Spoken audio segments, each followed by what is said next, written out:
Hey guys, it's Kim Hartz. Today I want to show you a quick and easy leash removal in Photoshop. So first of all, a couple things about this image. This is straight out of camera. All I've done is crop it so far. Ideally when you're photographing a black dog, you'll use a black leash, but you know, it happens where you can't find your black leash.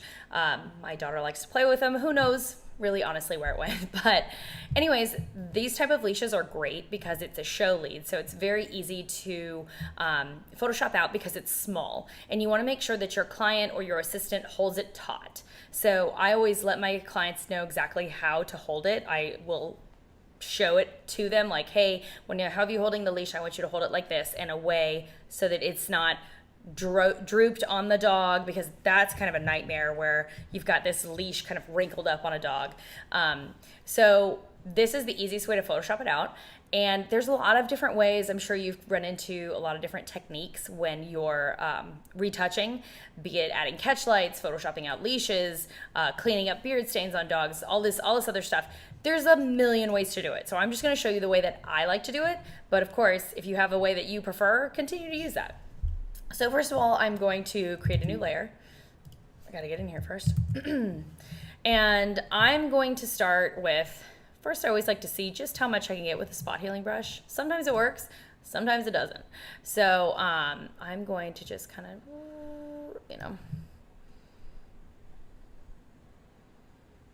that actually worked pretty well. So I'm just gonna kind of clean up those little areas.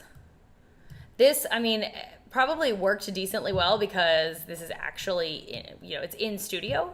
If you're outside and there's tons of stuff everywhere, it can be a little more challenging for sure. So since my background is pretty similar, it's probably, that worked pretty well that way. So I'm also just, while I'm here, just clean up a little thing on the floor, blah, blah, blah. Okay, let's get into that leash. So now that I've got this here, what I'm probably gonna switch to is the clone stamp tool.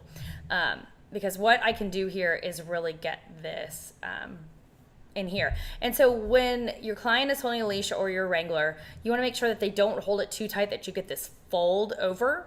So since I can see the leash, it's actually pretty good, because if you get that fold over, it's hard to make that look natural, where the fur and the skin kind of folds over the leash. I know that sounds really interesting, but it makes a difference. So I'm gonna start up here, just kind of by the leash that's on the background, and just kind of, I'm gonna go to a higher opacity so I can easily get it out, and just, you can get in there even tighter if you want to see. I mean, they're super tight now, but when you're against these right against the dog, you want to make sure that you aren't cutting into the dog and all that good stuff. So actually here, I am going to switch, and not switch, but I'm going to make this brush a little bit harder, because and smaller, because I want to make sure that I don't really get into his fur right there. And you can see just a little bit of white. So I'm just, yeah. And so again, over here, you want to make sure here, if you're not right up next to the skin, I'm going back to not being hard, as you can tell, like it looked like it was a little hard on that edge. Just kind of paint it out. And then when you get up into the skin, yeah, go on both sides. You can always come back to, like, take this edge, be like, okay, I'm gonna get that edge right there. You can do it from up here, bring the edge back in, because you want this to look, like I said, as natural as possible. So I've built that edge back in, so that looks pretty good. And now I'm gonna start looking at this fur and see where's the best place to start.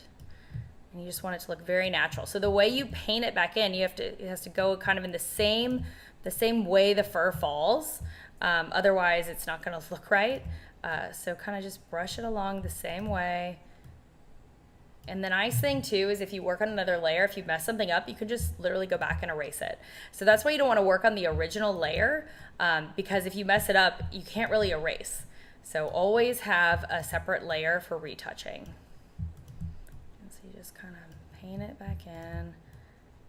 And this can be kind of tedious, but you want to get it right. So another thing too, when I'm photographing for clients, so I don't actually retouch their images until I know which ones they want. because I don't want to spend time retouching, let's say, the 20 images of leashes, getting all that out for an image that they're maybe or maybe not going to buy. So what I do is I leave these leashes in, and I just let my clients know that they may see leashes, but to know that it can be removed. It just, and I explain to them exactly, like I say, I don't retouch out the leashes or anything, drool, things like that yet, because I don't know which images you're going to want. So if you see any leashes or anything like that on the images, when you see your final or you're not your final images, but when you come into order, just know we can remove it later. And I tell them too, we actually talk about all of their detailed retouching instructions when they come in. And so as long as you are very upfront about how you work, they're going to be fine. But if you don't tell them that you're not going to retouch out the leashes until they pick, they might be like, whoa, what are all these leashes doing in here? So it's all about managing expectations. And so making sure that you manage those expectations appropriately is super important. So I'm just going to paint that back in a little bit. And so see, this guy had a little skin issue too. So that's another thing too, that I'm not going to touch that until I actually talk with her, because some owners are very funny and that's what their dog looks like and they don't want to adjust it. So don't assume that they're going to want to have that fixed because that may be how their dog is and how they want to see them. So, and don't say fixed either. That's bad. You want to say you can change anything, but you don't fix it, because there's nothing wrong with that, obviously. So I just went through the whole leash and show you, here's with the leash and here's without. And what I used at the beginning was I used the spot healing brush right here. And then I used the clone stamp tool as we got closer in here. So when I was working around, I was just sampling these layers. You just continue to hit Option and sample those layers until it's removed. So again, I wouldn't clean up this skin right there until I know exactly what they want to do with the final images. But if I were to remove this leash for final print, that's how I would do it. So very simple, very easy. You can't tell it was there before.